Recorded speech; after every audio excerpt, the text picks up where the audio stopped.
बिस्मिल्लाहिर्रहमानिर्रहीम। नाज़रीन अस्सलाम वालेकुम, मैं हूं इमरान वसीम। नाज़रीन, आज के इस व्लॉग में अदालती मंजरनामे से दो बड़ी ख़ास खबरें आप नाज़रीन के साथ शेयर करेंगे।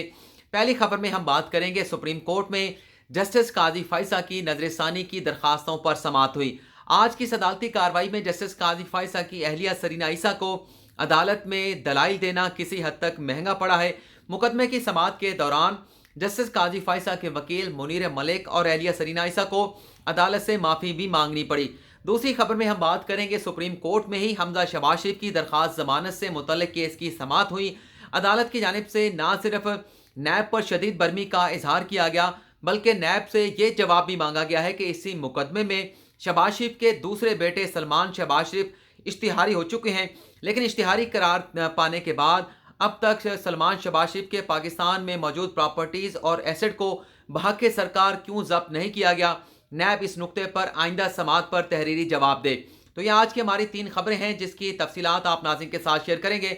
तो सबसे पहले बात कर लेते हैं सुप्रीम कोर्ट में होने वाली जस्टिस काजी फाइसा की नजरसानी की दरखास्तों की समाअत पर। जस्टिस उमरता बंदयाल की सरबराही में 6 रुकनी बेंच ने जैसे ही समाअत का आगाज किया तो दलाइल दिए गए जस्टिस काजी फाइसा की अहलिया सरीना ईसा की जानिब से। सरीना ईसा का अदालत को यह कहना था अपने दलाइल में कि सुप्रीम कोर्ट के अपने रूल्स के मुताबिक अगर सुप्रीम कोर्ट का कोई बेंच फैसला दे देता है, उस फैसले के खिलाफ अगर मुतासरा फरीकैन की जानिब से नजरसानी की दरख्वास्तें दायर कर दी जाती हैं, तो जब नजरसानी की दरखास्तों को समाअत के लिए मुकर्रर किया जाता है तो वही बेंच उन नजरसानी की दरखास्तों पर समाअत करता है जिसने उससे पहले उसी मुकदमे में फैसला दिया होता है। सरीना ईसा साहबा का अदालत को यह भी कहना था कि मेरी समझ से ये बालातर है, मैं ये समझने से कासिर हूँ कि सुप्रीम कोर्ट अपने रूल्स को फॉलो क्यों नहीं कर रही। मैं इस मुकदमे में फरीक नहीं थी, लेकिन इसी मुकदमे की समाअत करते हुए 81 मरतबा मुकदमे की समाअत के दौरान मेरा नाम लिया गया और 3 जजेस को बेंच से निकाल दिया गया है, और 3 जजेस को बेंच से निकालने से मेरे जो बुनियादी हकूक हैं वो मुतासिर हो सकते हैं। अदालत से उन्होंने इस्तदा की कि इस मुकदमे के समाअत के लिए वही 10 रुकनी बेंच तश्कील दिया जाए जिसने 19 जून 2020 को इसी मुकदमे का मुख्तसर फैसला सुनाया था। सरीना ईसा साहब की जानिब से एक और नुकता भी अदालत के सामने उठाया गया। उनका यह कहना था कि 7 रुकनी बेंच ने मुतफ़िका तौर पर फैसला दिया था, मामला FBR को भिजवाया गया था। 7 रुकनी बेंच ने कसरत राय के साथ यह फैसला दिया, लेकिन अब नजरसानी की दरखास्तों पर समाअत करने के लिए 6 रुकनी बेंच तश्कील दिया गया है। सरीना ईसा साहब अदालत को यह कहना चाहती थी कि हमने 7 रुकनी बेंच के फैसले के खिलाफ नजरसानी की दरख्वास्तें दायर की हैं, तो अदालत मुझे ये बताए, तमाम जज साहबान से उन्होंने सवाल पूछा कि मुझे ये बताया जाए कि 6 जजेस बैठे नजरसानी की दरखास्तों पर समाअत कर रहे हैं। 6 जजेस बैठकर उस 7 रुकनी बेंच का फैसला जिसने लंदन फ्लैट की इंक्वायरी का मामला FBR को भेजा था, किस तरह से 6 मेंबर बैठकर 7 मेंबर बेंच का फैसला तब्दील कर सकते हैं। इस पर बेंच के जो सरबराह है जस्टिस उमरता बंदयाल की जानिब से यह कहा गया, जवाब दिया गया कि हम आपकी बात को तस्लीम करते हैं कि सुप्रीम कोर्ट के 6 जजेस बैठकर 7 मेंबर बेंच का फैसला तब्दील नहीं कर सकते, लेकिन आप हकाइक को नज़रअंदाज ना करें। अभी अदालत जो है 6 रुकनी बेंच जो है वो नजरसानी की दरखास्तों पर समाअत नहीं कर रहा। आपकी जानिब से, आपके खामद की जानिब से या दीगर वकला की जानिब से, वकला तंजीमों की जानिब से जो बेंच की कंपोजिशन के हवाले से दरखास्तें आई हैं, जो कहा जा रहा है कि नया बेंच तश्कील देना चाहिए, तो सबसे पहले हम बेंच तश्कील देने के हवाले से आपकी जो मुतफरिक दरखास्तें हैं उस पर समाअत कर रहे हैं, और 6 रुकनी बेंच तश्कील देने के हवाले से आया कि नया बेंच तश्कील देना है नहीं देना एक फैसला कर सकता है। अभी फिलहाल नजरसानी की दरखास्तों पर समाअत नहीं की जा रही। इसी तरह से जस्टिस उमरता बंदयाल ने मजीद उनकी बातों को आगे बढ़ाते हुए उनका कहना था कि जिस अंदाज से आप सवालात उठा रही हैं ये तरीकाकार दुरुस्त नहीं है। आप हमारे लिए मोहतरम भी हैं, आप हमारी फैमिली की तरह भी हैं, लेकिन अगर आप सुप्रीम कोर्ट के जजेस के हवाले से बात करेंगी, चीफ जस्टिस के हवाले से बात करेंगी, तो आपको एहतियात के साथ जो है वो बात करनी चाहिए। बेंच की तश्कील का मामला, जो एतराज़ात आप लोगों की जानिब से उठाए गए थे, ये चीफ जस्टिस ऑफ पाकिस्तान की जानिब से जस्टिस गुलजार अहमद की जानिब से मौजूदा 6 रुकनी बेंच पर जो है वो छोड़ दिया गया है, जिस पर सरीना ईसा की जानिब से अदालत को यह जवाब दिया गया कि अगर मेरे दलाइल में कुछ गलत था, मैं कहने में कुछ गलत कह गई हूँ, तो इस पर मैं माफ़ी मांगती हूँ, लेकिन इस मुकदमे में जो चीफ जस्टिस हैं वो भी फरीक हैं, क्योंकि उनके तर्ज अमल पर मुझे प्रोटेस्ट है, मैं एतराज़ करती हूँ। जिस पर जस्टिस उमरता बंदयाल की जानिब से कहा गया कि जुडिशल कमीशन की जानिब से जो शोकाज नोटिस आपके खामद को जारी किया गया था वो चीफ जस्टिस ऑफ पाकिस्तान की जानिब से जारी किया गया था, सुप्रीम जुडिशल काउंसिल के चेयरमैन की जानिब से जारी किया गया था, क्योंकि chief justice of Pakistan supreme judicial council के चेयरमैन होते हैं। इसके बाद जस्टिस काजी अमीन की जानिब से बल्कि कहा गया जस्टिस उमरता बंदयाल की जानिब से कि आप बैठ जाएं, पहले वकला को दलाइल देने का मौका दें, क्योंकि इसलिए वकील को अदालत प्रेफर करती है, तरजीह देती है, क्योंकि वकील को अदालती कार्रवाई का इल्म होता है कि किस तरह से अदालत में दलाइल देने हैं। जिसके बाद सरीना ईसा साहबा अपनी सीट पर बैठ गईं और मुनीर मलिक की जानिब से दलाइल देने का आगाज़ अभी किया ही जाना था कि जस्टिस काजी अमीन की जानिब से एक दरख्वास्त का जिक्र किया गया है जो जस्टिस काजी फैसल की जानिब से सुप्रीम कोर्ट में दायर की गई थी। इस पर जस्टिस काजी अमीन ने रिमार्क्स देते हुए कहा कि दरख्वास्त गुजार की जानिब से यानी कि जस्टिस काजी फैसल की जानिब से चीफ जस्टिस ऑफ पाकिस्तान को एक ख़त लिखकर फुल कोर्ट बनाने की हदायत की गई है। क्या दरख्वास्त गुजार इस किस्म की कोई हदायत दे सकता है? इस पर मुनीर मलिक साहब ने कहा कि अगर हमारी दरख्वास्त में कोई नामुनासिब लफ्ज़ का इस्तेमाल हो गया है तो इस पर मैं आपसे माफ़ी चाहता हूँ। लेकिन उन्होंने कहा कि इस बेंच में पर हमारा एतराज़ मौजूद है, वही बेंच इस केस की समाअत करे जिसने 19 जून को फैसला दिया था, मुख्तसर फैसला चुनाया गया था। अगर जस्टिस फैसल अब रिटायर्ड हो चुके हैं तो उनके बाद जो बाकी 9 जजेस बनते हैं उनको इस केस की नजरसानी की दरखास्तों पर समाअत करनी चाहिए। कुछ अदालती फैसलों का मुनीर मलिक साहब की जानिब से हवाला दिया गया जिस पर जस्टिस मुनीब अख्तर का यह कहना था कि क्या इन मुकदमात में किसी जज की जानिब से इख्तलाफी नोट लिखा गया था।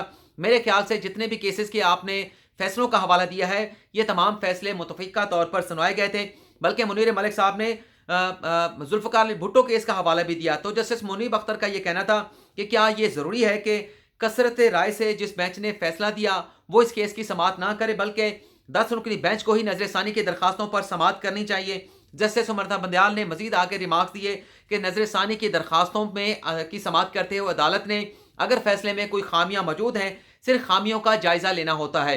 सरीना ईसा की जानिब से अदालत को यह बताया गया कि जो फरोग नसीम साहब हैं, जो शहजाद अकबर साहब हैं, वो मीडिया पर आते हैं, राय आमा पर जो है वो असरअंदाज होने की कोशिश करते हैं, अदालती कार्रवाई पर असरअंदाज होने की कोशिश करते हैं। तो मेरा एक एतराज़ ये भी है कि जिन जजेस ने इख्तलाफी नोट लिखा है मेरा उन पर भी एतराज़ है। उन 3 जज साहबान ने भी मुझे नहीं सुना था, तो लिहाजा 10 रुकनी बेंच होना चाहिए या एटलीस्ट 9 रुकनी बेंच होना चाहिए जस्टिस फैसल अरब की रिटायरमेंट के बाद। इसके बाद मजीद जस्टिस रशीद रिजवी साहब ने कुछ एतराज़ उठाया कि अगर बाकी 9 जज साहबान भी केस को सुन ले तो इससे नुकसान क्या होगा, अदालत का क्या नुकसान हो सकता है। ये तासुर नहीं जाना चाहिए कि इंसाफ नहीं हुआ, इस किस्म का इंप्रेशन अदालत को नहीं देना चाहिए। जस्टिस मुनीब अख्तर की जानिब से फिर रशीद रिजवी के इस आर्गूमेंट्स के ऊपर यह जवाब दिया गया कि एक सीनियर वकील की जानिब से अदालत पर इस तरह से अदम एतमाद का इजहार करना अफसोसनाक है। जस्टिस उमर बंदयाल ने कहा कि एहतसाब के बगैर अदलिया की आज़ादी मुकम्मल नहीं होती। 19 जून को जो सुप्रीम कोर्ट ने फैसला सुनाया था उसमें अदालत की जानिब से बड़ा तवाज़न रखा गया था। एक तरफ तो अदालत ने जस्टिस काजी फैसल के ऊपर जो हुकूमत की जानिब से इल्ज़ामात लगाए गए थे उन तमाम एतराज़ात को रिजेक्ट कर दिया गया था, रेफरेंस को कलम करार दे दिया गया था। लेकिन फिर अदालत ने एहतसाब के तवाज़ुन को बरकरार रखने के लिए एहतसाब के अमल को तहफ़्फ़ुज़ फराहम किया था। यहाँ पर जस्टिस उमर बंदयाल ये कहना चाह रहे थे कि हमने मामला FBI को इसलिए भेजा था ताकि एहतसाब के अमल को जो प्रोटेक्ट है वो भी किया जा सके। आगे भी आपके साथ शेयर करते हैं हमजा शहबाज शरीफ के हवाले से केस की कार्रवाई आगे चल के शेयर करेंगे। ये 2 पेजेस उसके आगे जो मैंने नोट्स लिए हैं। तो उमर बंदयाल की जानिब से कहा गया कि पहले जब ये बेंच बनाया गया था जस्टिस काजी फैसल की दरखास्तों पर समाअत के लिए तो सबसे पहले 2 जजेस पर एतराज़ उठाया गया, जस्टिस इजाजुल हसन पर, जस्टिस सरदार तारिक मसूद पर। लेकिन हमने वो एतराज़ रिजेक्ट कर दिया था, लेकिन वो दोनों जज साहबान खुद से इस केस को सुनने से अलग हो गए थे। जस्टिस उमर बंदयाल के कहा गया कि बेंच की कंपोजिशन का मामला आइन और कानून के मुताबिक तय करेंगे। मुमकिनात की बुनियाद पर जजेस पर एतराज़ उठाना मुनासिब नहीं है, ये तरीका नहीं होना चाहिए। आगे चल के सरीना ईसा साहब ने फिर कुछ बातें की, वो भी अभी आपके साथ में शेयर करता हूँ। लेकिन जो सुप्रीम कोर्ट बार एसोसिएशन के प्रेसिडेंट है लतीफ़ अफरीदी की जानिब से अदालत से ये सदा की गई कि वो कोरोना की वजह से इस केस की तैयारी नहीं कर सके, तो लिहाजा 2 हफ्तों के लिए इस केस को एडजर्न किया जाए। लेकिन अदालत ने उन्हें तैयारी करने का मौका तो दिया, लेकिन केस 2 हफ्तों के लिए अदालत की जानिब से एडजर्न नहीं किया गया, बल्कि 2 दिन के लिए यानी कि 10 दिसंबर तक इस केस की समाअत को मुलतवी किया गया है। तो 10 दिसंबर को इस केस की दोबारा समाअत होगी। सरीना ईसा साहबा का मजीद क्या कहना था वो भी आप नाज़रीन के साथ शेयर कर लेते हैं। सरीना ईसा ये कह रही थी कि इख्तलाफी नोट देने वाले तीनों जजेस ने मुझे सुने बगैर फैसला दिया। जानना चाहती हूँ मुझे और मेरे शोहर को क्यों निशाना बनाया गया। पूरी अदलिया में सिर्फ मैंने और मेरे शोहर ने असासे जाहिर किए। मेरे शोहर को टारगेट करने के लिए इनकम टैक्स कानून का इस्तेमाल किया गया। वज़ीर आज़म, वज़ीर कानून समेत तमाम फरीकैन के टैक्स गोशवारे मांगे जाएं। तमाम फरीकैन अपने अहल खाना के भी टैक्स गोशवारे जमा कराएं।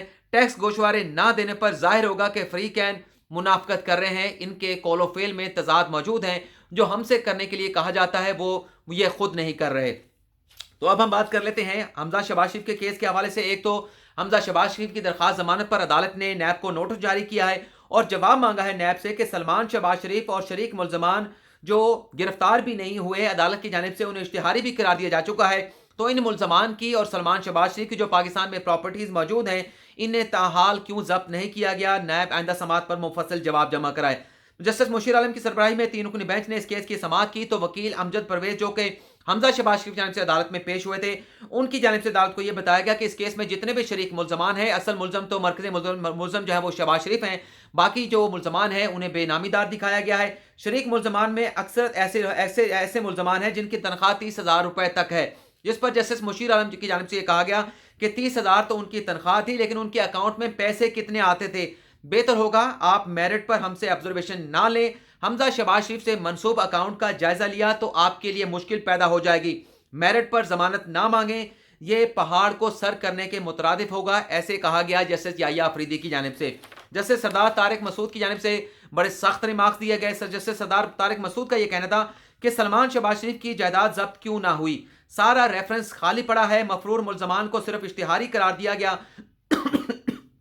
ناظرین معافی چاہتا ہوں، ملزمان ٹرائل کورٹ میں پیش نہیں ہوتے، ملزمان کی جانب سے استثناء کی درخواستیں آ جاتی ہیں، ٹرائل کورٹ ڈھیلی ہو کر بیٹھی ہے، کسی دن نیب کی ڈائری منگوائیں گے تاکہ پتہ چلے روزانہ احتساب عدالت میں کیا کیا جاتا ہے۔